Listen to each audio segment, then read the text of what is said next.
Hello नमस्कार सत श्री अकाल अस्सलाम वालेकुम। कैसे हैं जनाब? साथियों, इंसानियत को शर्मिंदा करने वाली खबर आ रही है ईरान से।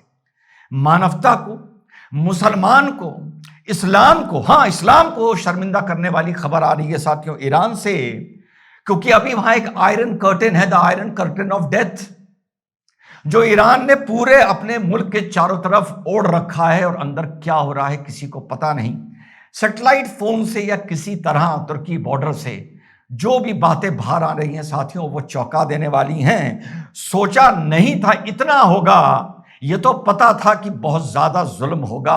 इसीलिए 3 जनवरी के वीडियो में आपके भाई ने कहा था, पर जब दुनिया के एक्सपर्ट्स कह रहे थे 1-2 दिन की बात और है रिजीम के गिरने की याद होगा, आपके भाई ने कहा था कि इतना आसान नहीं है, क्योंकि यहाँ की रिजीम बड़ी डीप रूटेड है और बहुत रूथलेस है। रूथलेस सब हैं, समझ रहे हैं सब किसकी बात कर रहा हूं, लेकिन ये बहुत हैं। ईरान में have used chemical weapons in protest crackdown. Newsweek बता रही है साथियों, on January 8 a video obtained by Iran International appeared to show security forces using unconventional weapons to confront protesters in Sejwar in eastern Iran. The footage showed individuals wearing hazmat suits and masks designed for hazardous chemical materials, positioned on sand, colored vehicles deployed on the streets of Sejwar.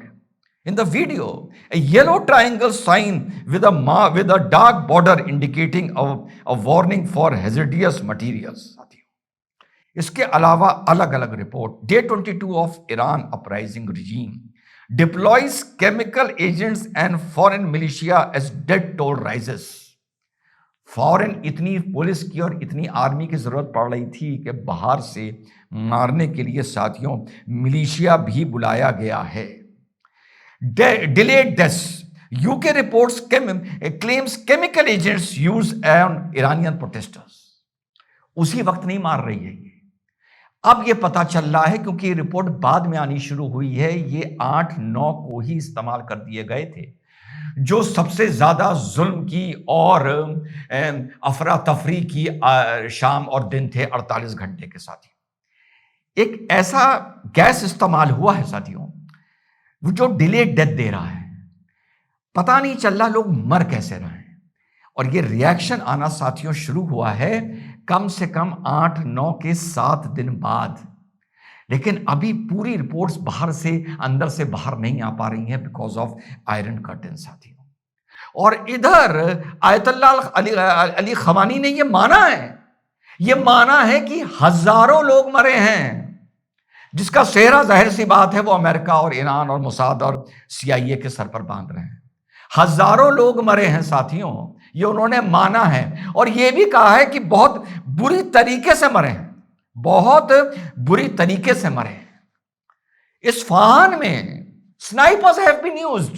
Snipers, जब protest हो रहा है साथियों, buildings पे बैठे हैं, ऊपर balconies पे बैठे हैं और वहां से जो वो रीड कर रहे हैं अपने टेलीस्कोपिक राइफल से कि कौन ज्यादा हल्ला मचा रहा है, कौन नारेबाजी कर रहा है। They are being shot, they are being shot. ये तो वो है साथियों जो हिटलर ने ज्यूज के साथ नहीं किया था, ज्यूज के साथ नहीं किया था। और कल का एक और डेवलपमेंट है, कल रात के 9:30 बजे ईरान का पूरा मीडिया हैक होता है, पूरा मीडिया हैक होता है, क्योंकि वो उनका प्राइम टाइम होता है। उस टाइम सब वहीं की न्यूज देख रहे थे, जाहिर सी बात है बाहर की न्यूज तो सब बंद कर रखी हैं। तो अमेरिका या मोसाद इनका पूरा मीडिया हैक करता है और 10 मिनट के लिए रेजा पहलवी का वहां पर स्पीच आनी शुरू हो जाती है। हाँ, और वो यही बस बात बोल रहा है जो शायद आपको याद होगा, छोटा मुंह बड़ी बात, छोटा सा मंच है। आपके भाई ने आपसे बहुत पहले बोली थी साथियों कि कोई भी इस तरह का आंदोलन तब तक कामयाब नहीं होता जब तक पुलिस, पैरामिलिट्री और आर्मी में डिफेक्शन शुरू नहीं होता। और उन्होंने यही गुहार लगाई 10 मिनट अपनी बात में। उसके बाद जब उसका रिबाउंड आया, ईरान की एजेंसीज लगी उसको काउंटर करने के लिए, तो 9:30-10 मिनट ये चला, उसके बाद जाकर ये साथियों रुका है। तो उन्होंने यही कहा कि जब तक यहां की आर्मी में डिफेक्शन नहीं होगा तब तक यहां पर हमें कामयाबी साथियों नहीं मिल सकती है। लेकिन साथ साथ एक अलग चीज अब सामने आ रही है, लग रहा है कि इसको अब टाला जा रहा है। हां, 3, 4, 5, 8, 10 को आपके भाई को पता था कि इतनी जल्दी ये सरकार नहीं गिरने वाली। आपका भाई एक सीन का वेट कर रहा था as an analyst, as a student, as a scholar of geopolitics, या जिन्होंने मिडिल ईस्ट को पढ़ा है, कि देखूं कि अब डिफेक्शन कब शुरू होता है, यहां पे वर्दीधारी प्रोटेस्टर्स के साथ कब खड़े होने शुरू होते हैं। तो वो नहीं था। तो इस बारे मुझे पहले पता था कि ये इतना इजीली नहीं होगा। और इराक में और लिबिया में इट वॉज एक गलत एग्जाम्पल से आप लोगों को बता रहा हूं, वो समझ जाइएगा, समझाने के एंगल से बता रहा हूं, और नाम नहीं लूंगा। हिंदुस्तान की 2 पॉलिटिकल पार्टियां, एक परिवार पर चलती है, एक कैडर पर चलती है, समझ गए, नाम नहीं लूंगा।